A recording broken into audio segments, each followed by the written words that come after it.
Led Zeppelin have got quite a catalogue of bludgeoning classic rock and blues numbers, but this one is certainly top shelf.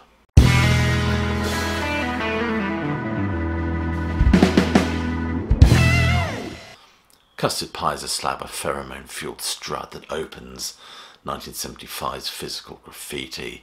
And if it achieves one thing, it certainly reaffirms Plant's devotion to the blues after some strange meanderings in Middle-earth, not to mention Houses of the Holy, which has a distinctive proggy air to it.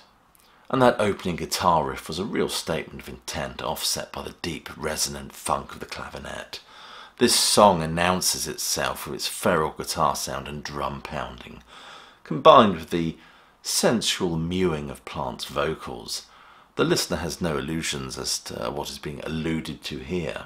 The title is drawn from American slang, specifically the vernacular of the blues. Custard pie is a euphemism for a specific part of the female anatomy. I can't be any more specific than that. This is a family show after all, but nevertheless, allusions to within the vernacular of the blues are certainly plentiful. The sources and influences for this number are numerous within the paradigms of American blues, and all feed into this almost homage to those songs, namely Drop Down Mama by Sleepy John Estes, recorded in 1935. And the first verse of this Zeppelin number is more or less lifted from this crackly old blues number. Now, drop down, baby, let your daddy be. In the second verse, Plant appropriates a line or two from Help Me by Sonny Boy Williamson and Shake 'Em On Down by Bukka White. There's also a strong whiff of I Want Some of Your Pie by Blind Boy Fuller from 1939. Says I'm not joking, ain't gonna tell you no lie. I want to be to your custard pie. You got to give me some of it. In which he sings, I want to eat your custard pie, you've got to give me some of it. This song was later recorded by Sonny Terry and Brownie McGee in 1947, titled Custard Pie Blues. You guessed it, of course, that Custard Pie has a sort of nudge-nudge, wink-wink quality to it, which no doubt appealed to the Led Zeppelin's adolescent fan base. And as I've pointed out, it's certainly a steal from various sources.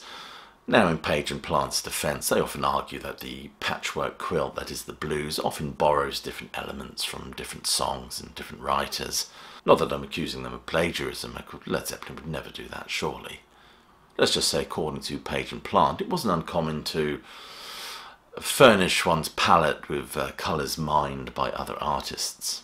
But if we think about this number, one can understand the pre-sexual revolution bluesmen employing such euphemisms. Instead, according to alt-rock chick, they had to drench their vocals in hormonal heat. Whereas she goes on to say regarding Robert Plant, Plant's vocal fails to convey the ready-to-burst passion you hear in a Muddy Waters sex song. When Muddy sings I'm ready, you can hear the hard-on. What I hear in Plant's take is, look at me, I'm such a naughty boy. In terms of what Custard Pie is referencing, there are many allusions scattered amongst that strange world of classic rock and pop. The Beatles' Wild Honey Pie, the Four Tops' I Can't Help Myself, Sugar Pie, Honey Bunch, of course the Warrants' Cherry Pie, and that reference, of course, in the Beatles' Penny Lane. But this kind of eroticism and metonymic reduction of the female form is fairly common. I remember as a child watching Dr. Hook perform Sexy Eyes on Top of the Pops. Of course, after some research, I soon found out it was all kind of downhill from there. I mean, Queen celebrated the joys of the voluptuous Tushy and regaled us with tales of young Freddie's corruption at the hands of Big Fat Fanny. But it all gets specifically gynecological by the 80s and 90s, with the Red Hot Chilies shouting, I want to party on your pussy in 1987. And Nirvana, of course, were all apologies with their B-side from 1993. But in this day and age, I'm not sure you could get away with this sort of thing. You'd be besieged by the Twitterati, unless, of course, you could try and convince them you were merely being ironic in some way. But even then, you're on shaky ground. And, of course, Robert Plant serves up this euphemistic slice of custard pie, making the whole thing feel a little bit up Pompeii. A lover's impatience is what's apparent here. The opening imperative, "Drop down baby, let your daddy see," preceded by Plant's pained, almost erotic mewing. It reminds me of Andrew Marvell's poem to his coy mistress. "Thy beauty shall no more be found, nor in thy marble vault shall sound my echoing song." Marvell, of course, is saying that, come on, give it up, because we're a long time dead. There is this sense of the immediacy of lust, if you like, is apparent here, as with the Robert Plant vocal. The vernacular, of course, takes a dip here with the idiomatic custard pie. Plant insists, "I want to chew on a piece of." There's a continuous exchange between the literal and the euphemistic on the meaning of a custard pie and the partaking thereof. Ian Gillan, of course, might accuse Plant of being a cunning linguist. I love Ian Gillan's writing. He often refers to that kind of seaside, saucy postcard humour that places him very much in that milieu of British writers, specifically Ray Davies and Ian Anderson, I think.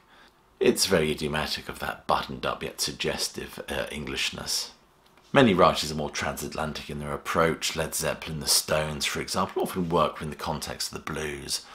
But writers who are specifically English, like Ray Davies, Ian Anderson and Ian Gillan, probably draw their inspiration, consciously or unconsciously, from a more traditional balladeer or even folky aesthetic. This song has a primal roar to it, from the opening crunch of the guitar to the scandalous funk of the clavinet, not of course dismissing these shrapnel-inducing drums from John Bonham. This album is so different from the experimental Houses of the Holy, as this opening track pledges its allegiance to the dark arts of the blues. Plant's voice is high-pitched, powerful yet nuanced, suggestive even, fitting in with the theme of the song. It communicates a barely restrained eroticism in its pleading. One can detect some vocal fry with his phrasing, not as clean or sharp as usual, and his voice is quite low in the mix as well. His voice does falter in places, maybe intentionally to communicate a tremulous air of anticipation. Regarding Plant's vocal, Jean-Michel Guesdin and Philippe Margatin say in their wonderful Led Zeppelin book, "The fact is that since the band's inception, he had never exercised restraint in his vocal performances, screaming the Led Zeppelin lyrics for all the world to hear. As Plant had never learned how to protect his voice, the constant strain it was under, coupled with his smoking habit, started to take its toll, resulting in a reduced vocal range. His voice would no longer be able to soar to the same heights as on the previous albums." Nevertheless, his voice is great here, his phrasing is exquisite, and it has a lusty quality in its raggedness. Jack Black famously said of Led Zeppelin, "When they're not singing about hobbits, it's all about Vikings and shagging." This song is not particularly well exercised live. I think they tried it out early on in 1975, but soon dropped it from the set list. Jimmy Page and Robert Plant did subsequently perform this song at Jason Bonham's wedding in 1990. I mean, how appropriate is that? This is one of my favourite numbers on this album. It's a real manifesto of sound for all the other songs to follow. I love the strut and swagger of it. It sets the tone for the album, which is one of unsurpassed clarity, honesty and intent.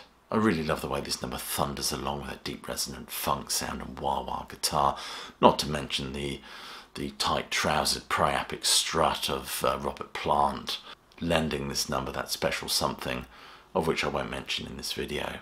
Well, you've been watching a video of our classic album review. If you enjoyed it, please do share it. Click like, subscribe, and check that notification bell, in the words of Steven Tyler, so you don't miss a thing. I'll leave you with my closing salvo, which is hope you're well, staying safe, and of course that you keep listening.